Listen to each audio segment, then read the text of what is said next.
So today we are going to start the topic scalar and vectors. Basically all the physical quantities that you have heard of till now, like for example you must have heard of the word force, momentum, mass, time, temperature, and there are many more quantities like this that you have read till now in your 9th standard and 8th standard, so at 10th standard. So basically you can classify all these quantities into two types. They are basically scalars and vectors. Now we will look into detail in both the on scalar and vectors. First we will start with scalars. So I will start with a simple example, like what is scalar. Now if I say that you have to go to a market, and I will say that market is say 2 kilometers away. So I will say that the distance is 2 kilometers away, and please get this thing from me from the market. So this is 2, what is this 2 kilometer? This is the distance. And distance is what? Distance is a scalar quantity. Why is it a scalar quantity? Because you need only one thing to measure the distance. That is the value, like you will write it like 5 kilometer. This 5 kilometer, what is this? This is known as magnitude.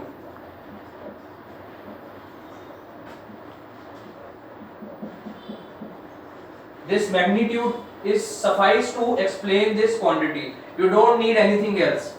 Okay. Like I will give you one more example, time. If you explain time, you use only one quantity, you need only one thing, like seconds, minute or hour, just one thing you need to explain.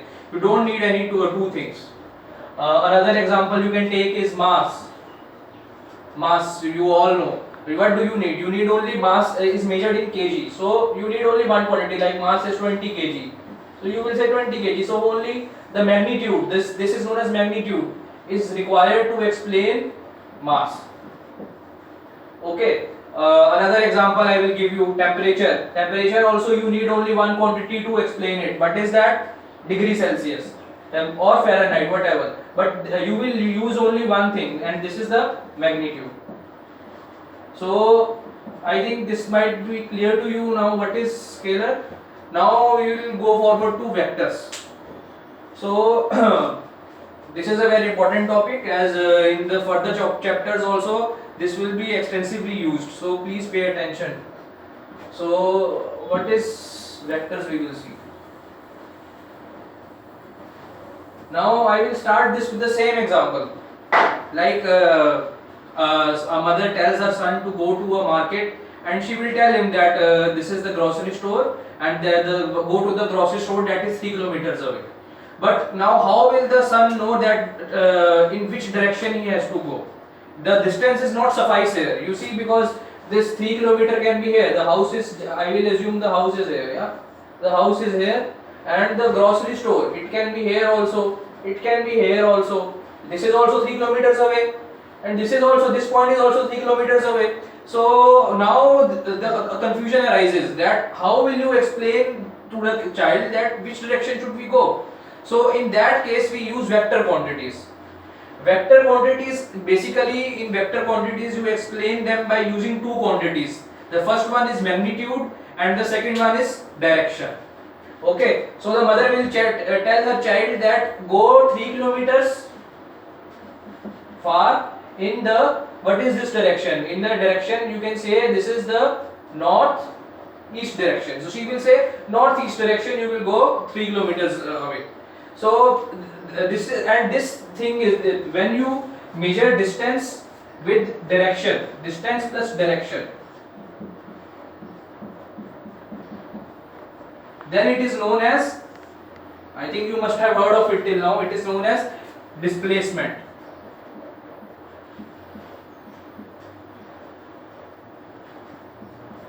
Displacement is nothing but the vector form of distance. To explain displacement you need the direction. Okay, so I will give you more examples of vectors. Another one of the most common example is force, as you all know. So to explain a force like this is a, you can say this is a block here, yeah. So I am saying that I am applying a force of 50 Newton, say I am applying a force of 50 Newton, but to explain a force you always need a direction. Like I will apply the force from here, then it will go like this. I will apply the force from here, then it will go like this. I will apply the force from here, then it will go like this. So you always need a direction to explain the force. So force is what? Force is a vector quantity. Force is a vector quantity. Another example, when we talk about, I told you temperature, yeah. I told you about temperature. Temperature is what? Temperature is scalar, but it is under a condition. You see, when I say that the change in temperature is 2 degrees Celsius, okay, so if I say the change in temperature is 2 degrees Celsius, then it doesn't mean that we don't know that the temperature is rising or falling. It can be either. So we will say, when I say change in temperature, then it is what? I will say change in temperature is, sorry, change, this might not be visible to you, sorry. So when I say change in temperature is equal to 2 degrees Celsius. Okay, so when I say the change in temperature is 2 degrees Celsius, is it, can you know that if the temperature is rising or falling? So the concept of direction doesn't exist in this case, because you don't know whether the temperature is rising or falling. So I will say that this is what? This is a scalar quantity. Okay, okay. Now when I say there is a rise in temperature by 2 degrees Celsius, now there is a concept of direction being involved, because you see the temperature is going up, so there is a direction involved. Also there is a magnitude, that is degrees Celsius. So if I say rise in temperature by 2 degrees Celsius, now here you see you have both magnitude 2 degrees Celsius, direction rise, this is the direction. The rise means it's going up, so that is the direction, yeah. So this is known as, this is a vector quantity.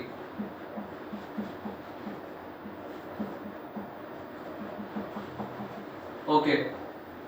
Now I will give you one last example. I told you mass. What is mass? I wrote here mass. I will write here. Mass is measured in kg, as you all know, yeah. 5 kg or something, anything else. What is mass? Mass is a scalar quantity. You need only, what do you need to measure the mass? Only this quantity 5 kg. Only magnitude you need, yeah. Now the another thing that comes into play here is, you must have heard of this term known as weight. When you stand on the weighing machine, what do you see? You measure your weight, yeah. So what is weight? Weight is basically when a block is say kept. This block has a mass of 5 kg, yeah. Now when it is kept, if it is kept on earth, you will say on earth, so there will be a gravitational force acting on it, yeah. So this will result, the gravitational value I will take 10 meter per second square. You all know already that there is nothing new in that. So what will be the weight? The weight will be mg.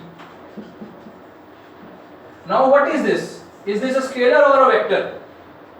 This is a vector quantity. Why? Because now you see that the weight, it is acting in which direction? Downward direction.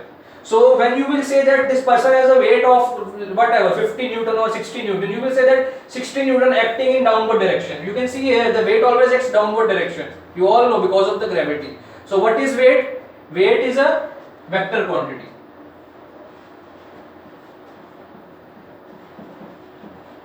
Okay. Some more small examples I am going to write here, which are important.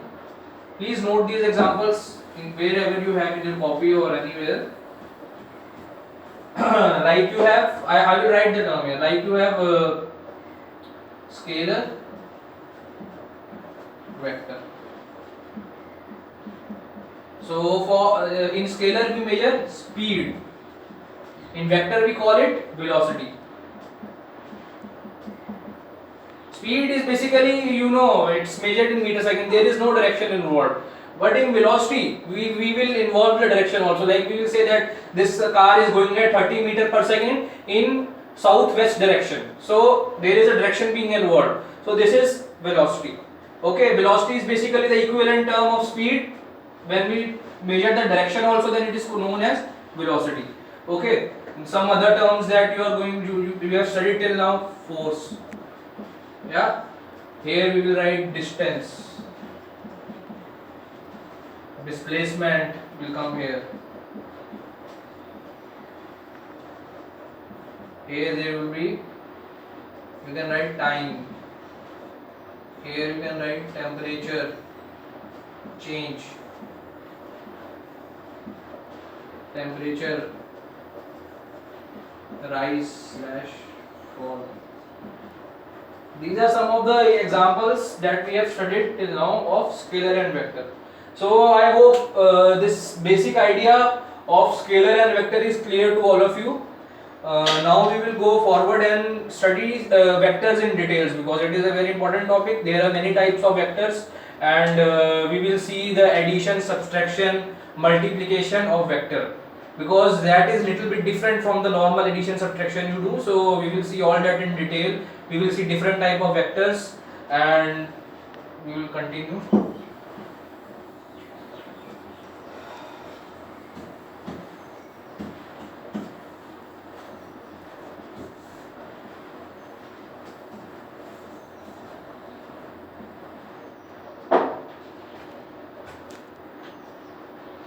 Okay, so how do we represent vectors? So start.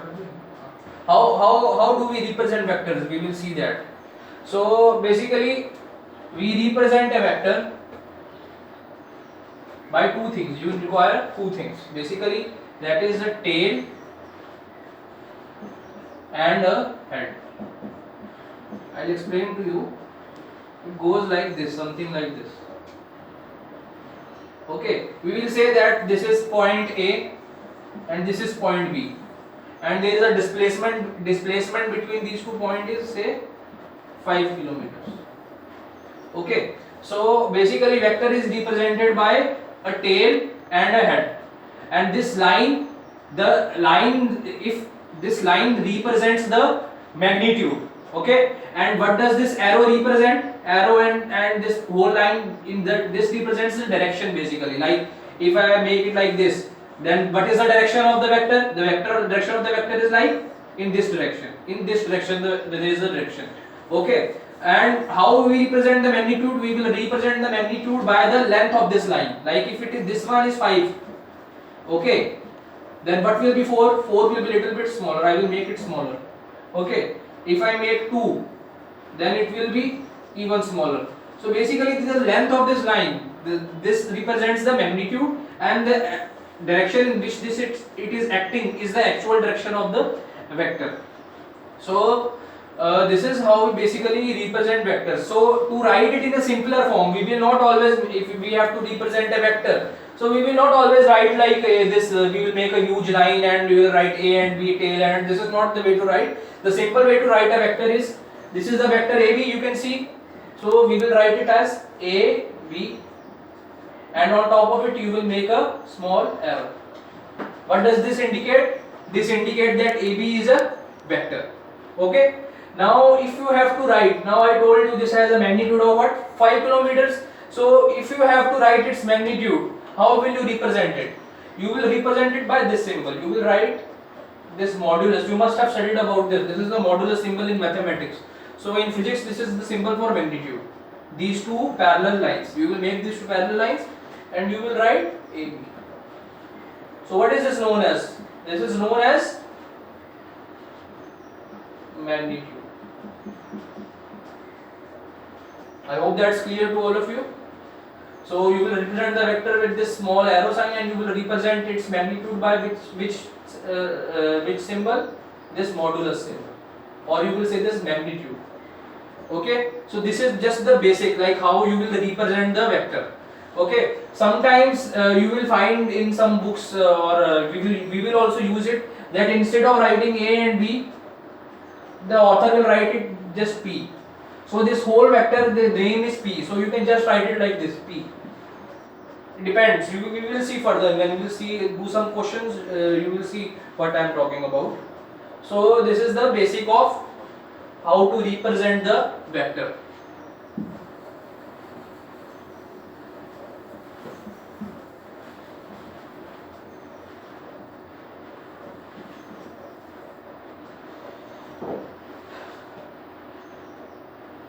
Okay, so there are some types of vector that you all should know, which are very important, and these are generally asked in one marker question in your exams. So the first type is zero vector. Zero vector slash null vector. Now, as the name suggests, what does it mean? You might have already guessed it. The name means that the magnitude of this vector is what? This is 0. Okay, it's very simple. So we will write this like the representation of this vector is just like you will write 0. Okay, so this is a null vector. You will just write 0 and this. The basically I will give you an example. If a car is going at a constant speed, yeah, if it is going at a constant not speed, it's going at a constant velocity. So if it is going at a constant velocity, so what is the acceleration? The speed is not changing, so acceleration is 0, and acceleration, as you know, it is a vector quantity. So what is this acceleration in this case? We will say that the acceleration is a zero vector or a null vector, because the acceleration is 0. Okay, so this was a simple example of zero vector. It's very easy, there is nothing complicated in it. Okay, so next one we will see. Next one is resultant vector. Okay, this is a very important topic. We will see in detail in the further part of the chapter. We will see it in detail. So what is resultant vector? So basically, I will give you a simple example. This is a small block, yeah. Its mass is 5 kg. Okay, so let's see what's happening here. A force is acting here, say 5 Newton. A force is acting here, say 3 Newton. I'm just assuming, okay. So what does your mind say? In which direction the block will go? I will say this is also 5 Newton, just for the sake of convenience. This is also 5 Newton. So both of the forces are 5 Newton, yeah. So now what comes in your mind? In which direction will the block go? There are two forces acting here, yeah. But obviously this block can't go in two directions at once. You all know this. Obviously it will go in single direction. Am I right? Yeah. You can just imagine it also when if you put two forces on this duster, so it will go in one direction only. Either it will go forward, either it will go on the side. Okay. So what I am talking about is that what will these two vectors, force vectors, cause? This will be basically this will cause a resultant vector. What is this? Because of these two vectors, a resultant force will act on this block. That resultant force is in this direction. I am just assuming, I don't know for sure. We will have to find it by mathematical methods, but I am assuming for the sake of convenience. So one force is acting here, one force is acting here. So obviously it will go in one direction. So in one direction that it will go, maybe it is in this. So that means the resultant force. What is the resultant force? Resultant force represent this vector force and this vector force.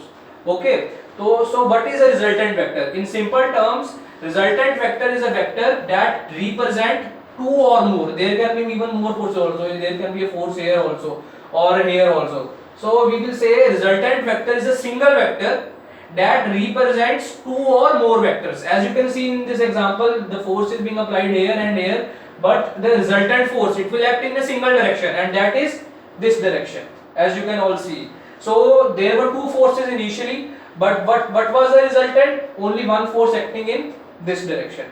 So this is the concept of resultant vector. We will see it in much more detail. There are many laws to find resultant vector, like triangle law, parallelogram law. We will see them in detail. For now this is sufficient, yeah.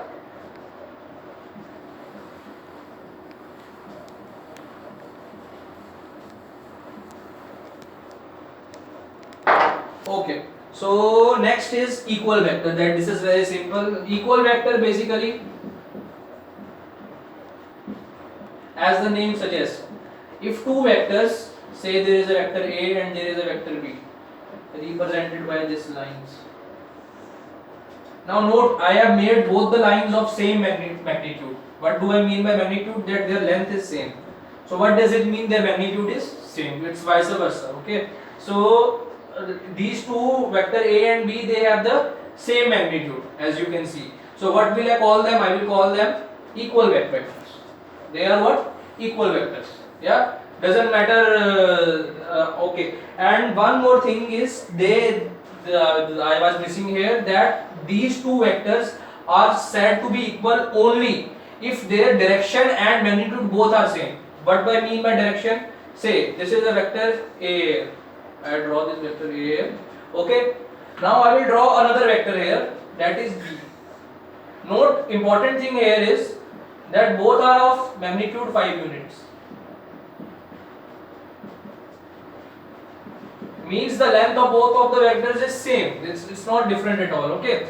So what I am trying to tell you here is, okay, guess whether these two vectors are equal vectors or not. They are not. Because why? Because they are not in the same direction. As you can see, this vector is acting in this direction. Yeah. And this vector, it's going like this. As you can see here, it's acting in northeast direction and it is acting in east direction. So there is a difference. Yeah. Because I told you, I told you in the beginning, for a vector you need two quantities, magnitude and direction. And if they are equal vectors, both magnitude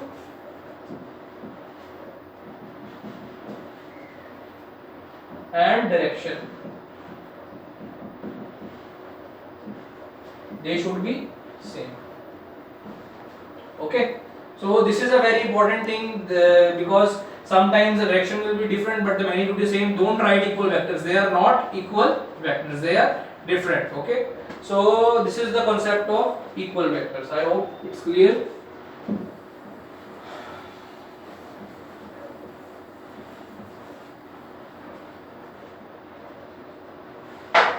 Achha. Next we will see as position vectors. This is also quite simple, but its application is quite vast. We will see further. Okay, what is position vector? Position vector is a vector that is drawn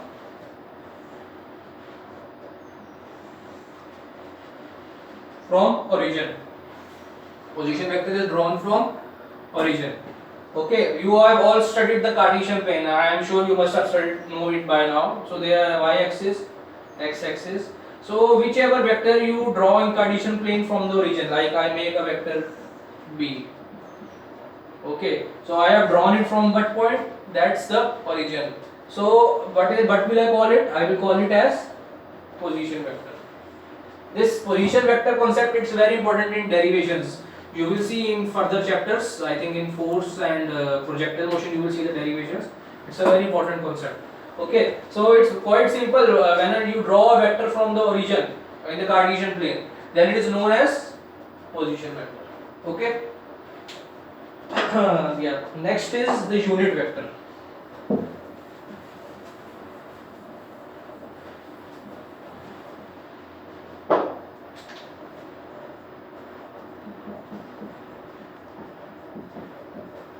Okay.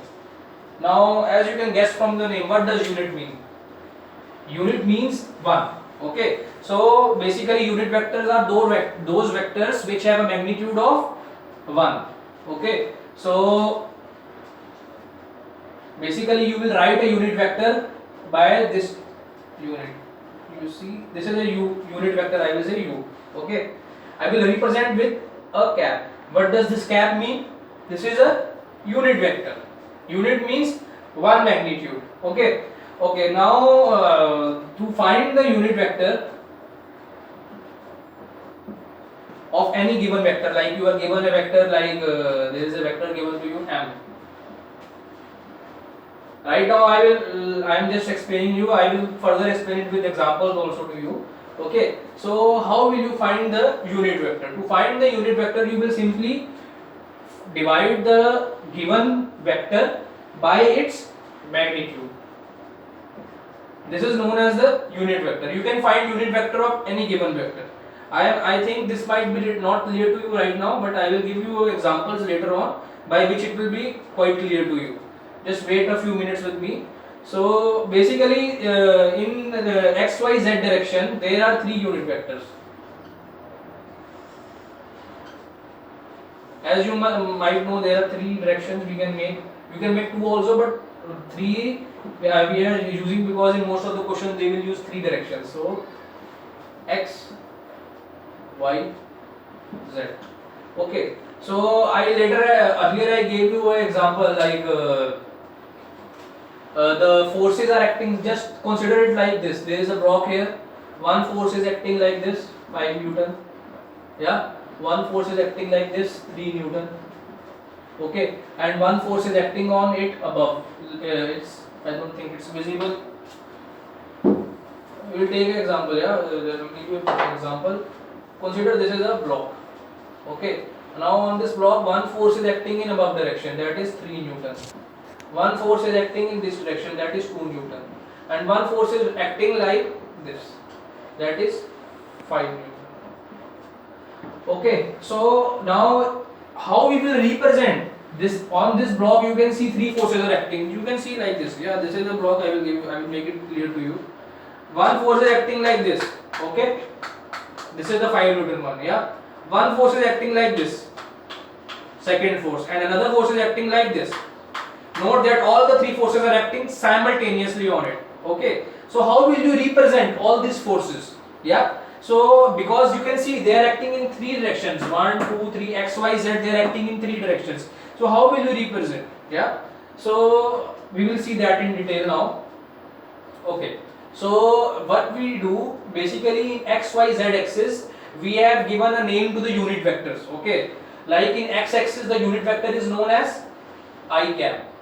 What does it mean? That there is a unit vector of unit. What does one unit mean? Magnitude of one unit vector is acting in x axis. Okay, the name for y axis is j. Same, one unit magnitude vector is acting in this direction. Okay, and in z axis the name is k cap. Okay, same, one unit vector is acting in this direction. So basically in x, y, z axis we give the name to the unit vectors as I, J, K. It's quite simple. I, J, K. It's in alphabetical order, not difficult to remember. Okay. So we were talking about this thing, yeah. How to represent this force? So you will see that this is 3 units. 3 Newton means 1 Newton is 1 unit, yeah. 3 Newton means 3 units, and this is 2 units, and this is 5 units. Okay. So I will say this all these forces I will the vector I am going to represent it by the name say A. I will say this vector is A. Okay, so it's made of how many forces? You see, 2, 3 and 5. 2, 3 and 5. So how will you write it? Yeah, that is the important question here. How you will represent it in vector form? So you will write it as you can see here, 2 Newton. 1 Newton is 1 unit. Okay, and how will you represent a 1 unit vector in x-axis? By I cap. So as you all know, if you multiply anything by 1, it is the same thing. So we can say it 2 I cap. I hope it is clear to you, because 2 into 1 is what? It is 2 obviously, as you all know. It doesn't affect it anyway. But what does this I cap do? What is the purpose of this I cap? This indicates me that the force is acting in x-axis. In which direction it is acting? X-axis. Okay. Further we can write it plus. Plus we will write it as, what we will write here? 3 Newton. 3 Newton means 3 into J cap. Plus, what will I write? 5 Newton. What does it mean? 5 into K cap. K cap, what does K cap mean? It means the direction in Z axis. So this is how you will represent this force acting on this block in simplified way. You will not always go ahead making these diagrams, big diagram that this force is acting, this force is acting, this force is acting. This will be a waste of time. Okay, You can see clearly here, you can see the magnitude also, yeah, and you can see the direction also. I indicates what direction, x-axis direction. So this is a quite simple way of representing this vector form. Okay, so this is the application of these unit vectors. Okay. Okay, so this was what about the unit vectors. Yeah. So now most of you will be thinking that why did I write plus? Who told me that I can write plus? Here also it is plus, yeah, plus 2, plus 3, plus 5. What told me that I can? Who told me that I can write plus? I could write minus also, right? There shouldn't be a problem. So why did I write plus? In Cartesian plane we make generalized directions, like when we are going above, then it is positive. Yeah, please make this. Yeah, when we are going down, we take it as negative. When we are going on the right side, we take it as positive. Okay, when we are going at this side, we take it as negative. Okay, and in z-axis now I am making it's 3D. I hope it's clear to you. When I am going in this direction, I am coming outside, from outside of the board, as you can see. Then it is what? It is positive. And if I am going back, then it is what? Negative. This is the sign convention. Yeah, I will just give you just another example, small example here. You see, if this 5 Newton force, I am rubbing it, and if this 5 Newton force was acting behind, you see, inside the board. Okay, 5 Newton inside the board. What will be the sign here? Sign convention. It will be minus, because it is acting inside. Please draw this sign convention. Yeah, it is really important. It will come handy to you when you are going to study further chapters. This is really important. Okay, so this is how I decided the sign convention. This is the sign convention that is followed almost everywhere. You will see almost everywhere the sign convention is followed. Okay, so okay.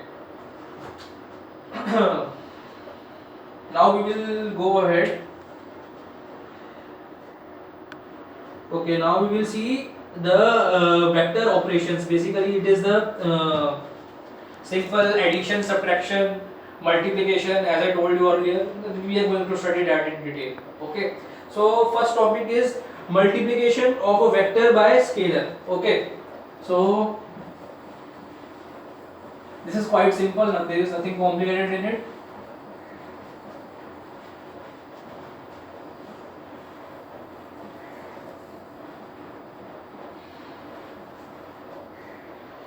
Multiplication of a vector by a scalar. Okay, so I will take the same example.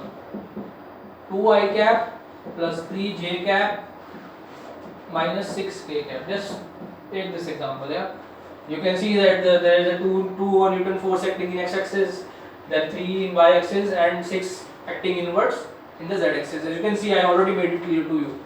Okay, this is a vector. So now what is a scalar? Scalar is just a single quantity that doesn't need a direction to be to get represented. So I will say that the scalar is, say, s is equal to 2. That's enough. You don't need direction to explain. Only thing you need is the number. What is this number? This is the magnitude. Okay. You can imagine it like this is the mass. Okay, I will give you an example. You know force is equal to what? Mass into acceleration. You all know. Okay, so I will say the mass is 2 kg and the acceleration is this one, meter per second. Okay, so you have to find the force. So how you will carry? This is a scalar quantity, as you know, mass is a scalar quantity and acceleration is a vector quantity. So how will you carry out the multiplication process? You will simply multiply them. You will write it like 2 into 2i cap plus 3j cap plus minus 6k cap. So what does it come out to be? You will simply multiply them inside. 4i cap, you will open the brackets, plus 6j cap minus 12k cap. So this is your answer. Simple, huh? The multiplication is quite simple. Whenever you multiply a scalar into a vector, the answer is always a vector. It's very simple. You just have to multiply the scalar quantity with each of the vector quantities in their respective directions. That's all. Nothing complicated. Okay. Next we will see is vector addition and subtraction.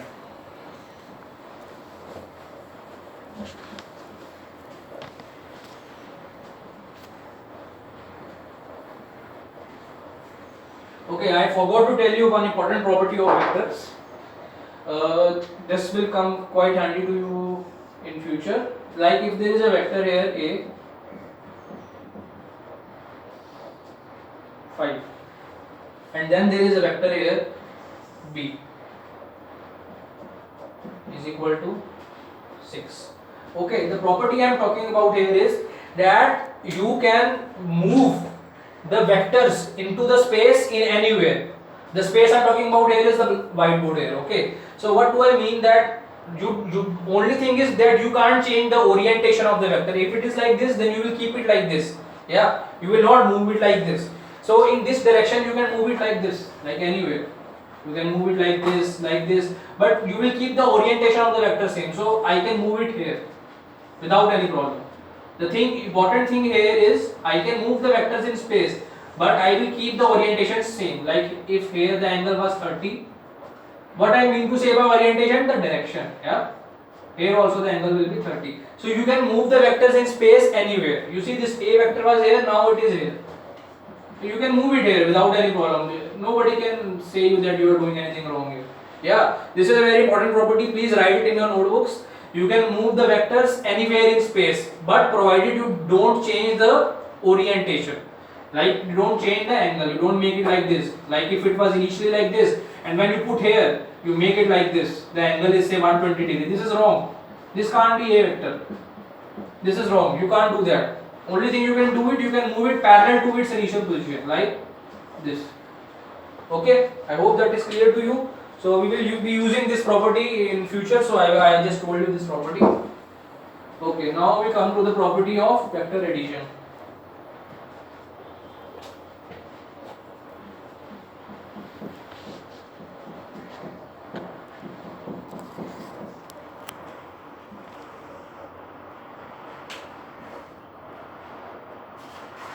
Okay, I will give you a simple example. Yeah, we will start with a simple example. There are first thing that you all should know. You can only add two vectors by a scalar. See, I will give you an example. We will see here. This is a vector A. This is a vector B.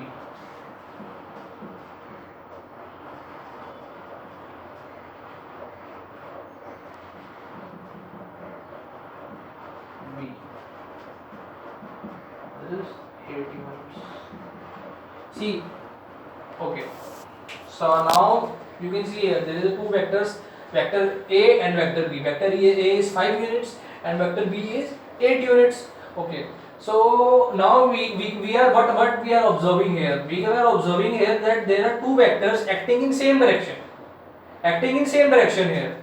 So what the vector addition law say that when there are two vectors acting in same direction, we can simply add them.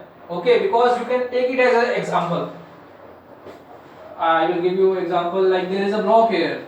So initially someone was pushing it by a force of 3 Newton. Okay, then he was got a little bit tired, so he asked his friend to join him. So the friend also came and he pushed with the force of 5 Newton. Now what will be the total force acting on this block? You can all imagine it. What will be it? What is 5 plus 3? 8. So it's quite simple, yeah. So okay, I told you this property of moving the vectors in space. So you can just simply move this vector on this. But if you move this vector on this, yeah. So basically two vectors are acting in the same direction. Okay, sorry, this is 5 unit and this is 8 unit. So what will be the resultant? It will be 13 units. 8 plus 5 is 13. So now what you will make? You will represent it by a line that is even longer. This is 13 units. You see 8 units was this and 5 was this. So you will simply add the lengths. What does the length indicate? I told you earlier. The length indicates simply the magnitude. So when you add these two, the length of the line also increases. As simple as that. Okay. Another, now we will see simple vector subtraction we will see. This was the addition part. Okay.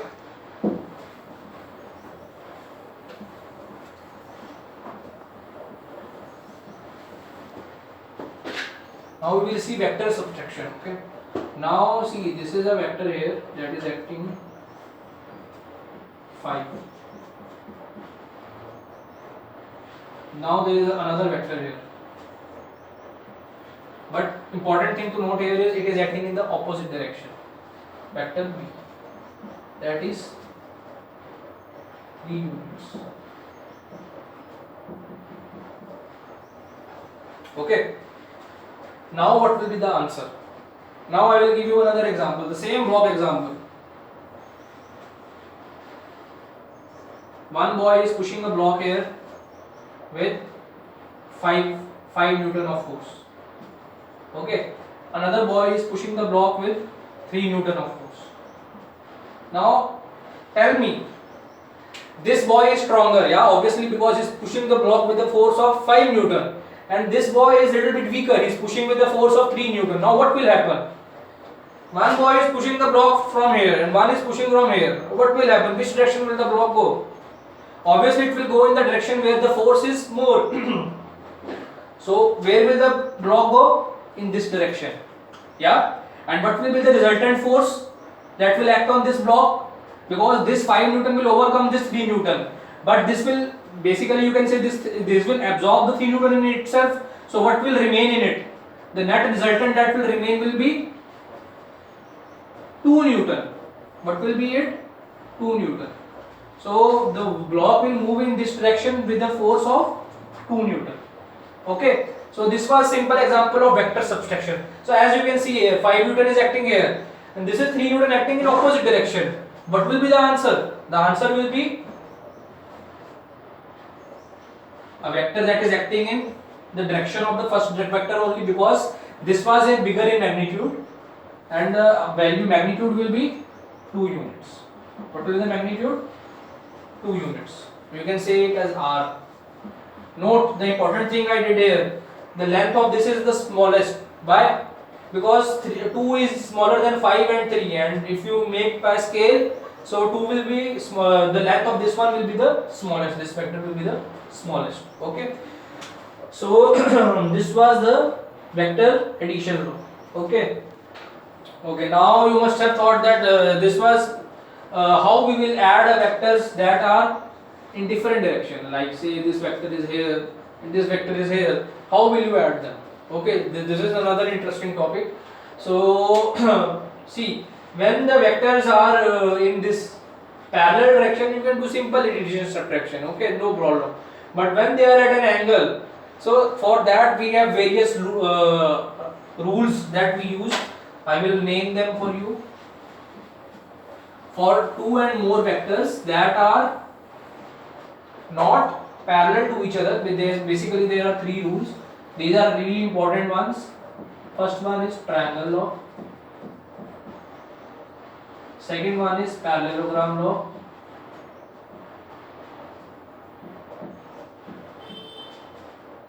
And the last one is polygon law. Okay, basically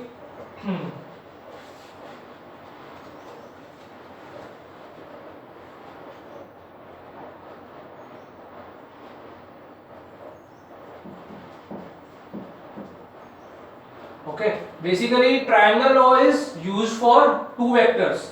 When 2 vectors are acting in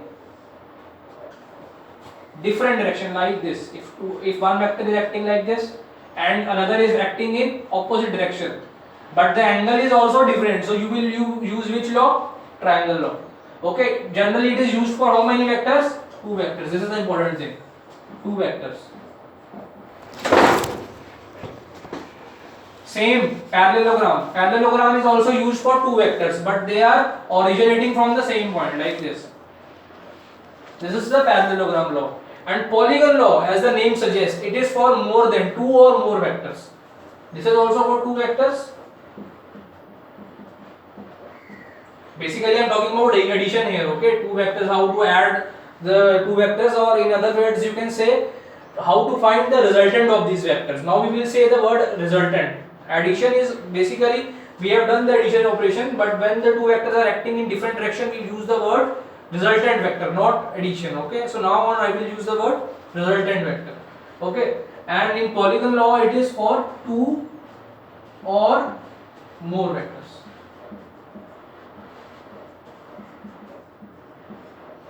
Okay, so these are the three important laws that we are going to study, and